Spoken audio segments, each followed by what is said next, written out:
চলো বন্ধুরা, শুরু করি আজকের ভিডিও। প্রিমিয়ার এনার্জি আইপিও নিয়ে আজ সম্পূর্ণ আলোচনা করব। আমরা এই ভিডিওটি মোট 3টে পার্টে বুঝবো। ফার্স্ট, কোম্পানিজ ইন্ট্রোডাকশন, মানে কোম্পানি কি করে, কবে থেকে কবে আইপিও শুরু হচ্ছে, তারপর তার জিএমপি কত, জিএমপি নিয়ে কিছু কথাও তোমাদের বলবো। দেন সেকেন্ড পয়েন্ট আমরা ডিসকাস করব কোম্পানির ফান্ডামেন্টাল, কোম্পানির প্রফিট লস দেখব, দেন কোম্পানি কত ভালো বিজনেস করছে সেটাও আমরা দেখব। আর থার্ড পয়েন্ট আমরা ডিসকাস করব যে কোম্পানি মানে আমার কি মনে, মানে আমি হলে কোম্পানিতে কি করতাম। তো চলো শুরু করি একে একে।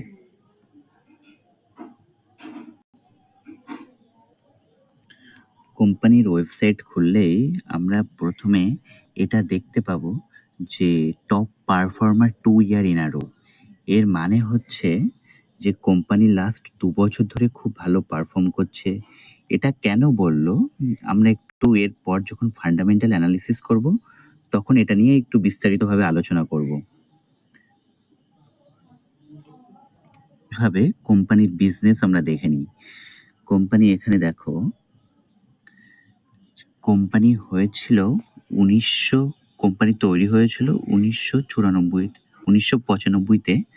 দেন কোম্পানি মেনলি বিজনেস করে integrated solar cell and solar প্যানেলে। সোলার সেল অ্যান্ড সোলার প্যানেলে কোম্পানি মেন কাজ করে। আর তারপর কোম্পানির প্রোডাক্ট পোর্টফোলিওতে তোমরা এখানে লক্ষ্য করলে দেখতে পাবে কোম্পানির মেন পোর্টফোলিওতে আছে, দেখো, include cell, solar module, monofacial module, bifacial module, EPC solution and OM solution। মানে মেনলি টু কাট মাই লং স্টোরি শর্ট, মানে কোম্পানি মেনলি হচ্ছে সোলার সেল অ্যান্ড সোলার প্যানেলে এদের মেন বিজনেস। মেন তোমরা দেখে নাও, এনটিপিসি সবাই জানো, টাটা পাওয়ার সোলার সিস্টেম আছে, দেন প্যানাসনিক লাইভ আছে, দেন পরপর তোমরা এগুলো দেখে নাও নাম। মানে কোম্পানি যারা যারা আছে টপ ক্লায়েন্টের মধ্যে খুব স্ট্রং কিছু ব্র্যান্ড আছে কোম্পানির। দেখেছো বন্ধুরা যে গভর্নমেন্ট খুব খরচ করছে রিনিউয়েবল এনার্জিতে। রিনিউয়েবল এনার্জিতে গভর্নমেন্ট খুবই কিন্তু খরচ করছে এখন। এটা একটা মানে total future related business.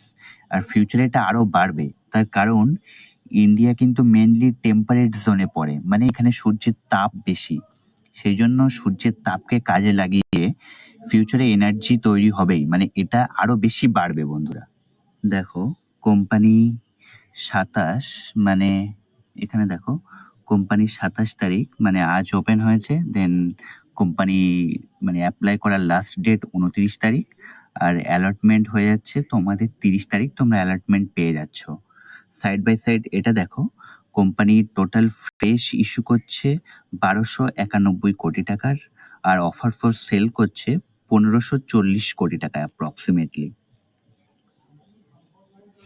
Issue যে শব্দটা দেখছো, এটার মানে এখান থেকে যা টাকা কোম্পানি পাচ্ছে সেটা সম্পূর্ণ কোম্পানি তার গ্রোথের জন্য ইউজ করবে, মানে তার বিজনেস বাড়ানোর জন্য ইউজ করছে।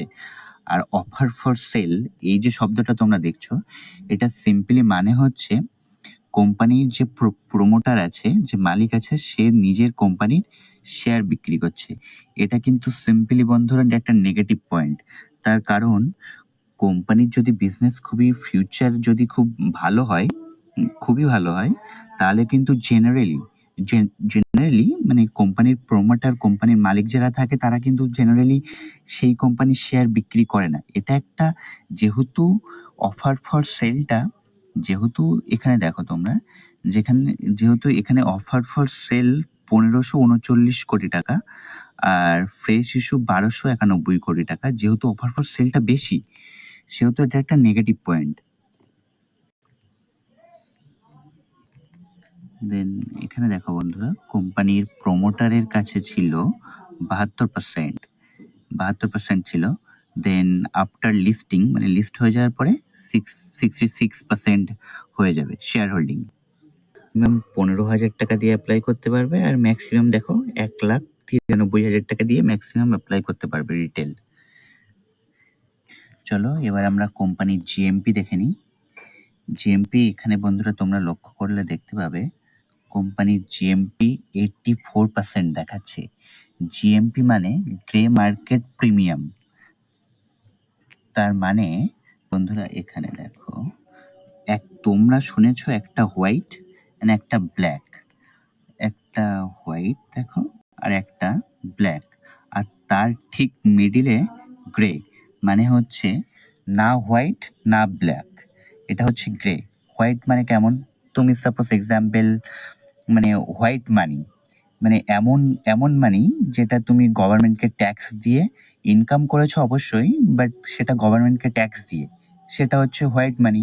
আর ব্ল্যাক মানি কি, মানে সেটাও তুমি ইনকাম করেছো কিন্তু সেটাতে তুমি গভর্নমেন্টকে ট্যাক্স দাওনি, সেটা হচ্ছে ব্ল্যাক মানি। আর তাহলে এই দুটোর মাঝখানে কি, গ্রে, মানে না হোয়াইট না ব্ল্যাক। এবার এই গ্রে মার্কেটে এটা মানে লিগালও নয়, এটা ইললিগালও নয়, এটাতে মানে কেমন শেয়ারের কেমন ডিম্যান্ড আছে সেই অনুযায়ী প্রফিটটা ঠিক করা হয়। এই যে তোমরা 84% জিএমপি দেখলে, এটা গ্রে মার্কেট প্রিমিয়াম। আজ লিস্ট হতো মার্কেটে, তাহলে তোমরা 84% প্রফিট পেতে, এটাই হলো জিএমপি।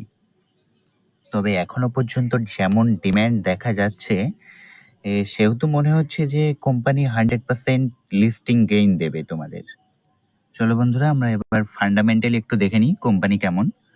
চলো বন্ধুরা, কোম্পানির অ্যাসেট কন্টিনিউয়াসলি বাড়ছে। দেন মেনলি ফোকাস করো প্রফিট আফটার ট্যাক্সের উপর। ওয়েট বন্ধুরা, মেনলি তোমরা এখানে ফোকাস করো যে প্রফিট আফটার ট্যাক্সটা কেমন। কোম্পানি তৈরি হয়েছে 1995 সালে। দেন দেখো বন্ধুরা, 2022-এ এসেও কোম্পানির -14 কোটি হয়েছে, মানে লস করেছে। দেন 2023-এ 13 কোটি লস করেছে, মানে কোম্পানি রিসেন্টলি প্রফিট করেছে 231 কোটি। এখানে দেখো 2024-এর জুনে 198 কোটি প্রফিট করেছে, মানে এটা এখনো 3টে কোয়ার্টার বাকি আছে, যেহেতু এটা জুন 2024, এখনো 3টে কোয়ার্টার বাকি আছে। তো 3 টাইমস অফ 198 অ্যাপ্রক্সিমেটলি তোমাদের 500 থেকে 600 কোটির প্রফিট দেখাবে। কোম্পানি রিসেন্টলি প্রফিট হয়েছে এবং প্রফিট গ্রোথটাও কিন্তু খুব ভালো। বন্ধুরা, যে কোম্পানি কিন্তু খুব রিসেন্টলি প্রফিট হয়েছে, মানে 1 বছর, সেই জন্যই দেখলে না যে প্রথমেই যে স্লাইডটা তোমাদেরকে দেখালাম যে top performer in two year in a row, মানে দেখো এখানে দেখলে বুঝতে পারবে পরপর 2 বছরই এখানে প্রফিট হয়েছে, আদারওয়াইজ এখানে কিন্তু লস। ব্যাপারটাকে আরো বেশি ক্লিয়ার করে বুঝতে পারবে। আমরা যে চার্টটা এখন দেখছি সেটা আইডিয়া4 যে চার্ট, মানে এটা কয়দিন আগে লিস্ট হয়েছে। কোম্পানি ড্রোন বানায়, আর ড্রোনের ইউজ এখন খুব বাড়ছে। তোমরা জানো বন্ধুরা, সব কাজে এখন ড্রোন ইউজ হচ্ছে, মানে যুদ্ধক্ষেত্রেও কিন্তু ড্রোন ইউজ হচ্ছে। তো এই কোম্পানি নিয়ে খুব একটা হইচই হতো, মানে যখন আর কি এর আইপিও এসছিল এই কোম্পানির, তখন খুব একটা হইচই হতো যে এত কিছু হচ্ছে অত কিছু হচ্ছে। সেই জন্য কোম্পানির যে পি ছিল, মানে প্রাইস টু আর্নিং ছিল, সেটা অনেক বেশিতে কোম্পানি লিস্ট হয়। দেখো এখন টপ থেকে 50% ডাউন, টপ থেকে এখন কত পার্সেন্ট, 50% ডাউন হয়েছে বন্ধুরা। মানে এখন যে প্রাইসটা আছে সেই মানে 718 থেকে যদি এখন সে টপে পৌঁছাতে চায়, তাহলে তাকে 100% প্রফিট দিতে হবে। মানে ফর এক্সাম্পল দেখো, তোমরা এই এক্সাম্পল, এটা অনেকে ভুল করে, এক্সাম্পলটা বন্ধুরা ভালো করে বুঝবে তোমরা। ধরো কোনো একটা শেয়ার 100-তে আছে, 100 থেকে ডাউন হয়ে 50-এ এসছে, মানে 50% ডাউন হয়েছে। দেন এই 50% ডাউন হয়েছে, দেন 50-এ এসে এই 50 থেকে যদি আবার 100-তে যেতে চাই, তাহলে কিন্তু আর 50% বাড়লে হবে না বন্ধুরা, তখন এই 50 থেকে তাকে 100% বাড়তে হবে। তারপর এখানে সে 100-তে পৌঁছাতে পারবে। তার মানে এই যে আইডিয়া4 যে উপর থেকে 50% ডাউন হয়েছে, মানে এই যে এখন কারেন্ট প্রাইস আছে, সেই প্রাইস থেকে যদি ও অল টাইম হাইতে যেতে চায়, মানে একে এখন 100% ইনক্রিজ করতে হবে এর কারেন্ট প্রাইস থেকে। বন্ধু একটাই, যে তোমাকে দেখতে হবে রিস্ক ভার্সেস রিওয়ার্ড, মানে তুমি কতটা রিস্ক নিচ্ছ একটা রিটার্ন পাওয়ার জন্য। মানে এই যে আইপিও গুলো আসে বন্ধুরা, এগুলো স্টার্ট আপ টাইপের ইনভেস্টিং করবে। মানে তুমি 15,000 লাগালে, যে ম্যাক্সিমাম লস হলে তোমার 15,000ই লস হচ্ছে, কিন্তু এইসব কোম্পানিগুলো খুব সহজেই যদি মানে ঠিকঠাক হয়, ফান্ডামেন্টাল অ্যান্ড ম্যানেজমেন্ট যদি ঠিকঠাক থাকে, তাহলে ইজিলি মানে 15 থেকে 20 গুণ হয়ে যায়। তাহলে তুমি 15,000 ইজিলি তোমার 1.5 থেকে 3 লাখ হয়ে যাবে। কিন্তু তার মানে এটা নয় যে তুমি এই কোম্পানির শেয়ার কিনে কিনে তুমি কোম্পানির মালিক হয়ে গেলে। সব সময় মাথায় রাখবে কতটা রিস্ক তুমি নিচ্ছ। আর এই যে আইপিও গুলো আসে, এগুলো এগুলো তো বেশি হিস্ট্রি থাকে না, সেই জন্য মানে খুব রিসেন্টলি প্রফিটেবল হয়েছে বন্ধুরা, এটা তোমরা অবশ্যই মাথায় রাখবে। সেহেতু তোমরা যদি 15,000 লাগাতে চাও, ইটস ওকে, বাট এটা মাথায় রাখবে যে তুমি কোম্পানির শেয়ার কিনে কিনে প্রমোটার হয়ে গেলে সেটা কিন্তু অবশ্যই করবে না বন্ধুরা। কিন্তু বন্ধুরা, নিচে ডেসক্রিপশনে হোয়াটসঅ্যাপ লিংক দেওয়া আছে, তোমরা সেটা ক্লিক করে অবশ্যই জয়েন করবে। দেখা হচ্ছে পরের কোনো ভিডিওতে। Till then, keep learning, keep loving.